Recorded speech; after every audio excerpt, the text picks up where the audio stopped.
अंधेरे की दुनिया में आपका स्वागत है, जहां डर सिर्फ एक एहसास नहीं, बल्कि एक हकीकत बन जाता है। अगर आप हॉरर कहानियों के शौकीन हैं और अंधेरे के राज जानना चाहते हैं, तो अभी सब्सक्राइब करें और बेल आइकन दबाएं, ताकि हर नई डरावनी कहानी सबसे पहले आप तक पहुंचे। तो तैयार हो जाइए, क्योंकि इस बार की कहानी सिर्फ एक कहानी नहीं, बल्कि एक खौफनाक सच है। एक गांव जो सदियों से वीरान पड़ा है, एक हवेली जिसे लोग अंधेरे का घर कहते हैं, और चार दोस्त जो इस रहस्य को सुलझाने निकले थे। लेकिन उन्हें नहीं पता था कि यह सफर उनके लिए मौत से भी बदतर साबित होने वाला था। क्या यह हवेली सिर्फ एक खंडहर थी, या फिर इसके अंधेरे में कोई छुपा हुआ राज था? जो एक बार इस हवेली में जाता है वो कभी लौट कर नहीं आता, और अगर लौटता भी है तो वैसा नहीं रहता जैसा वो पहले था। तो आज इस कहानी में आपके रोंगटे खड़े होने वाले हैं, क्योंकि जो होने वाला है वो सिर्फ एक डरावना सपना नहीं, बल्कि एक हकीकत है। तो चलिए, घड़ी की सुइयां रोक दीजिए, लाइट्स ऑफ कर दीजिए, और इस सफर पर हमारे साथ चलिए। अब कहानी शुरू करें। अंधेरे का श्राप। एक गांव जो सदियों से वीरान पड़ा है, एक हवेली जिसे लोग अंधेरे का घर कहते हैं, और चार दोस्त जो इस रहस्य साल 1998 हिमाचल के घने जंगलों के बीच एक पुराना वीरान गांव, कालापुर। यह गांव कई सालों से सुनसान पड़ा था। यहाँ कोई नहीं आता था, क्योंकि कहते थे कि इस गांव पर एक अजीब श्राप था। कई लोगों ने कोशिश की, लेकिन जो भी रात में वहां गया वो कभी लौटकर नहीं आया। लेकिन इंसानी फितरत होती ही ऐसी है, जितना डर उतनी जिज्ञासा। चार दोस्तों, समीर, रोहन, नेहा और आकांक्षा ने सुना था कि उस गांव में एक पुराना हवेली नुमा घर है, जिसे अंधेरे का घर कहते हैं। वहां जाने की हिम्मत कोई नहीं करता था।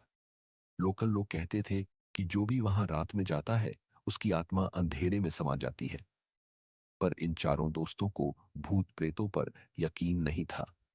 वे एडवेंचर के शौकीन थे, और उन्होंने तय कर लिया कि वे वहां जाकर एक रात बिताएंगे और इस श्राप की सच्चाई जानेंगे। पर उन्हें नहीं पता था कि यह सफर उनके जीवन का सबसे भयानक अनुभव बनने वाला था। रात के 9 बजे वे गांव पहुंचे। चारों के हाथों में टॉर्च थी। गांव पूरी तरह वीरान था, जैसे सालों से कोई इंसान वहां नहीं आया हो। हर घर टूटा फूटा पड़ा था, लेकिन उस अंधेरे के घर की हवेली अब भी मजबूत दिख रही थी। चलो, अब डरने का कोई मतलब नहीं, समीर ने कहा। उन्होंने हवेली के बड़े लोहे के गेट को धक्का दिया। दरवाजा चरमराया, और अंदर का अंधेरा उनकी टॉर्च की रोशनी को भी निगलने की कोशिश कर रहा था। अंदर घुसते ही एक ठंडी हवा चली, और एक अजीब सी सिहरन उनके शरीर में दौड़ गई। जैसे ही उन्होंने अंदर कदम रखा, हवेली का दरवाजा खुद ब खुद बंद हो गया। चारों एक दूसरे को देखने लगे। कोई मजाक कर रहा है क्या? आकांक्षा ने घबराते हुए कहा। लेकिन कोई जवाब नहीं आया। अंदर सिर्फ गहरा अंधेरा था, और एक छुपी हुई आहट। उन्होंने अपने मोबाइल की फ्लैशलाइट जलाई और चारों तरफ देखा। हवेली के अंदरूनी हिस्से में लकड़ी की सीढ़ियां ऊपर की ओर जा रही थी।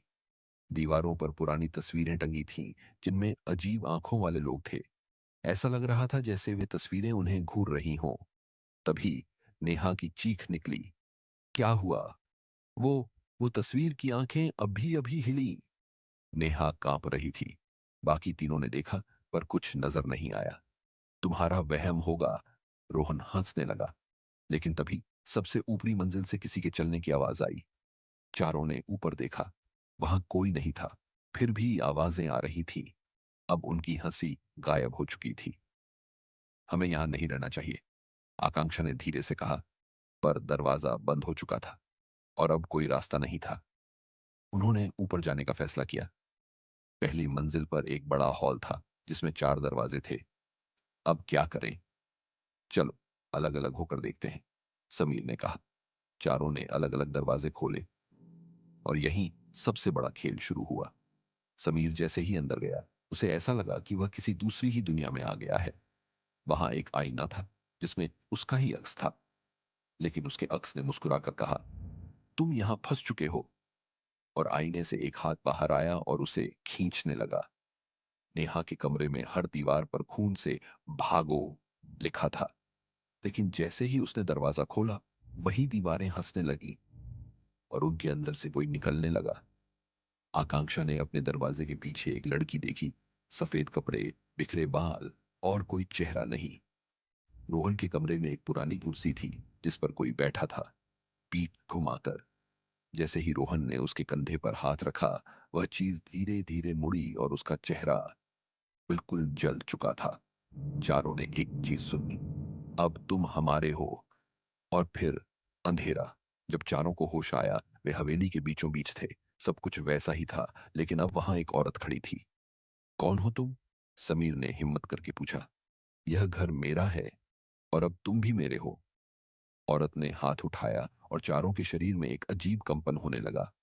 उनकी आत्माएं शरीर से अलग हो रही थीं। हम यहां से जाना चाहते हैं, नेहा चिल्लाई। अगर चले गए तो तुम्हें कभी चैन नहीं मिलेगा। समीर को याद आया। उसने कहीं पढ़ा था कि इस हवेली में एक आत्मा रहती है जो अंधेरे से ताकत पाती है। अगर कोई उसकी आंखों में देखे तो वह उसके वश में हो जाता है। आंख मत मिलाना, समीर चिल्लाया।